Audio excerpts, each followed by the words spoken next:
Alors, on est mardi, pas lundi malheureusement. Et oui, hier j'ai fait une orgie d'œufs, donc j'ai dû me reposer un petit peu. Petit café comme d'habitude. Un petit commentaire pour le café Van Noot, si jamais il y a quelqu'un du café Van Noot qui m'entend. Les cuillères à soupe en inox, c'est le fun, mais une cuillère à café en inox, ça pourrait être le fun. Moi je déteste les cuillères en plastique dans mon café en tout cas. Arrivage de la semaine, 5 produits, 5 beaux produits. Je commence tout de suite.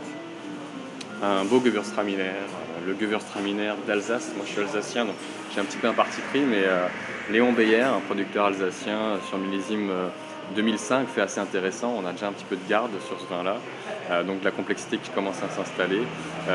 Donc Léon Beyer travaille vraiment de manière très équilibrée, classique.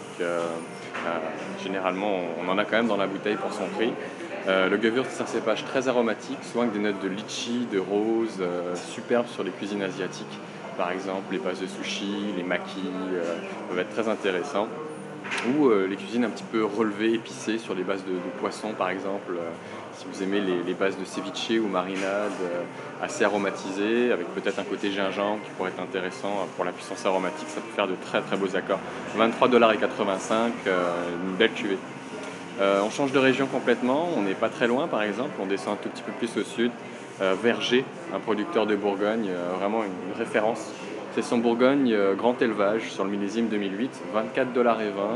On a ces chardonnays classiques vraiment de Bourgogne, sur le côté beurré, boisé, mais très très bien maîtrisé au niveau de l'élevage. Donc on a juste assez de richesse qu'apporte l'oxygénation par la barrique, mais en même temps on n'a pas ce trop plein de bois qu'on a souvent dans les cuvées du Nouveau Monde. Une cuvée quand même à mettre plus sur des viandes blanches avec des sauces quand même assez présentes, une belle intensité dans l'assiette. Un poisson un peu trop léger risque de se faire passer par-dessus le vin, faites attention. Alors je continue, qu'est-ce qu'on a d'autre de bon cette semaine?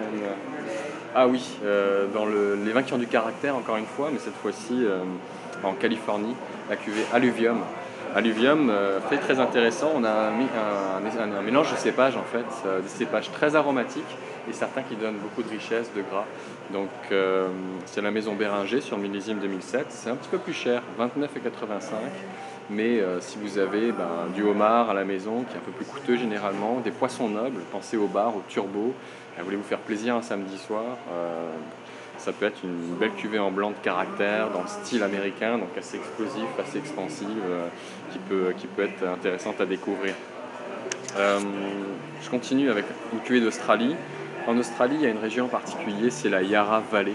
La Yarra Valley est très connue justement pour un climat un petit peu plus frais que les autres régions d'Australie, ce qui fait que le pinot noir vient tirer son épingle du jeu.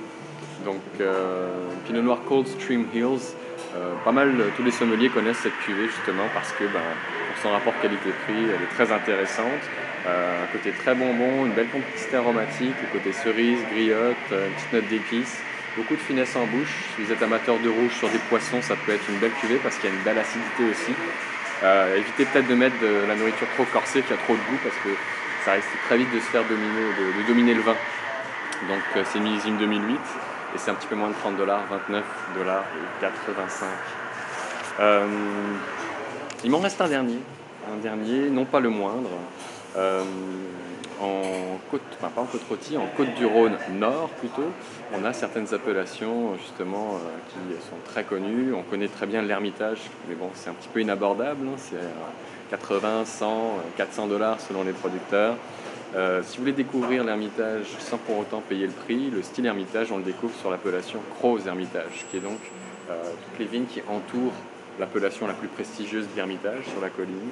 Ça s'appelle les Vins de Vienne, c'est une coopérative, mais une coopérative un peu particulière puisque c'est 4 vignerons extrêmement connus pour leur travail de qualité et haut de gamme sur des appellations du Rhône septentrional, Gaillard, Villeray, Villa et Cuilleron. Donc tout ce que font les vins de Vienne, regardez, ils ont des cuvées haut de gamme, des cuvées plus abordables que celle-ci. C'est vraiment super beau, hein. Tapez les vins de Vienne dans saq.com, ça va vous permettre peut-être de découvrir un petit peu les autres vins.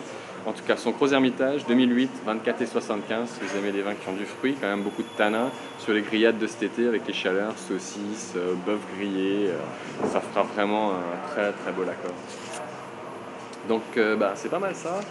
Comme je vous ai dit, on est mardi aujourd'hui, mais bon, lundi, c'est une pause pour moi. On se revoit lundi prochain avec les nouveaux arrivages de la semaine prochaine. Faites-moi vos commentaires si vous avez goûté des belles choses par rapport au coup de cœur que je vous ai donné. Et je vous revois un petit peu plus tard dans la journée pour vous exposer la capsule numéro 2 de justement l'échelle des émotions par Pierre Bianchi. Bye bye.